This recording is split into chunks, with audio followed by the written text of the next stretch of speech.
This is another one of these parodies with Holmes's name changed, and I've changed it back to Holmes. Enjoy the story. The Great Security Bank Mystery. When the watchman of the Security National Bank wakened from his nap, which he was sure had not lasted more than 3 or 4 hours, he was astonished to find the door of the great vault lying on the floor. Never before in the 6 whole months during which he had faithfully guarded the interests of the bank had such an unheard of thing happened, and something told him that he ought to notify somebody. So he went to the telephone and rang up the president of the bank. The latter, although plainly annoyed at being disturbed at such an hour, praised the watchman for his zeal and said he would give the matter his personal attention as soon as he'd made the necessary changes to his attire. Meanwhile, he asked the watchman to notify the police and also to request the cashier to appear at the bank as soon as possible. The president and the cashier arrived on the scene simultaneously. Entering the bank, they found a sergeant of the police and 2 patrolmen, together with a gentleman in citizen's clothes, who the sergeant introduced as Mr. Holmes, adding in an impressive stage whisper, "Surely you've heard of Sherlock Holmes. He's over here on a visit." And the old man put him on this case so he wouldn't feel lonesome with nothing to do. The great detective swept the room with a keen glance of his grey eyes.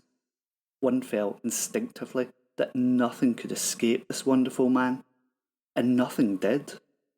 When he'd seen enough to satisfy himself, he spoke, quietly, but with an air of conviction.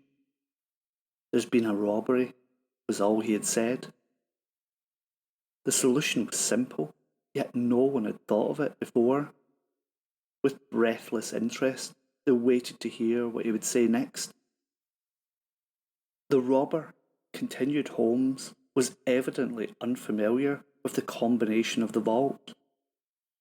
Then, seeing the look of amazement on the faces of those present, he continued, "Otherwise, it wouldn't have been necessary to use explosives."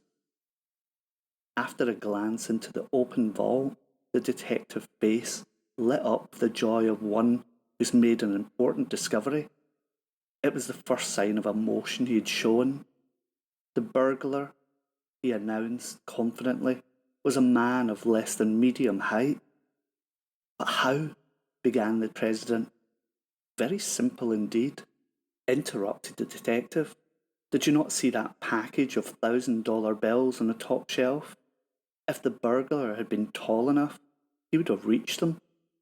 Furthermore, he was not a professional cracksman, or he would have carried a stepladder for use in such emergencies." Paying no attention to the murmur of approval which greeted his wonderful exhibition of deductive analysis, Holmes picked up his hat and made as if to go.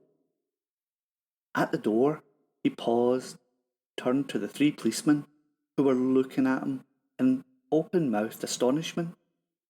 "Well, Sergeant," he said sharply, "what are you waiting for? You've heard my description. Why don't you go and find the man?" The end. I hope you enjoyed that short parody. If you did, please like, subscribe, and till next time, bye bye.